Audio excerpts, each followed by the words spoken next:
রাশেদ প্রধান মঞ্চে উপস্থিত আছেন প্রধান বক্তা হিসাবে, যার বক্তব্য শুনে আমরা যারা যুবক আমাদের রক্ত টকবক এবং অনুপ্রাণিত হয় আমার প্রিয় নেতা, আমাদের সকলের জাতীয় পার্টির সংগ্রামী চেয়ারম্যান মোস্তফা জামাল হায়দার সহ জাতীয় নেতৃবৃন্দ সকলকে সংগ্রামী শুভেচ্ছা।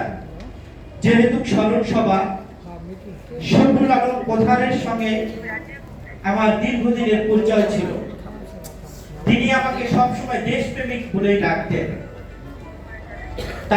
আমার যে তার সাথে পথ চলা, সেই পথ চলার গল্প যদি আমি করতে চাই তাহলে দিনের পর দিন শেষ হবে না বলে আমি মনে করি। দু একটি কথা আমি বলতে চাই যেটা আমার রাজনৈতিক জীবনে খুব স্মরণীয়। ঢাকা বিশ্ববিদ্যালয় টিএনসির সামনে আমি যখন নীলক্ষেত থেকে আসছি শীতের দিন 2013 পরে, অর্থাৎ বিশ্বজিৎকে যেভাবে কুপিয়ে কুপিয়ে হত্যা করা হয়েছিল তারপরে এই ঘটনা। উনি ব্যারিস্টার মওদুদ আহমেদ এবং শফিউল আলম প্রধান প্রেস ক্লাবে একটি আলোচনা সভায় ছিলেন।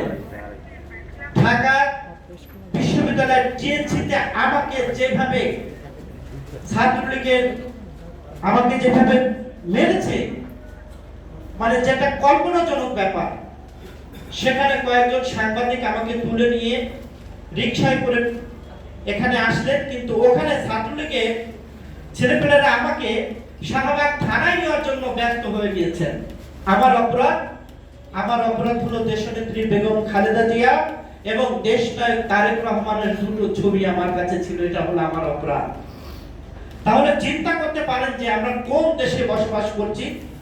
তারা আমাকে থানায় নিয়ে যাবে, কিন্তু সাংবাদিক বন্ধু যারা তারা আমাকে সেখান থেকে ছেপ করে প্রেস ক্লাবের এই যে সামনের দরজায় আমি রক্তাক্ত অবস্থায় কে যেন যে প্রধান ভাই বক্তব্য দেবেন, সেই মুহূর্তে প্রধান ভাই ওখান থেকে ছুটে এসে গেটে আমাকে ধরে সেইখানে নিয়ে যাচ্ছে এবং জাতীয় নেতৃবৃন্দকে জানাচ্ছে। বিকালে আমাদের বিএনপির স্থায়ী কমিটির সদস্য জেনারেল মাহবুব সহ মেজর রুহুল আলম চৌধুরী সহ অনেক নেতারা তখন ছিলেন।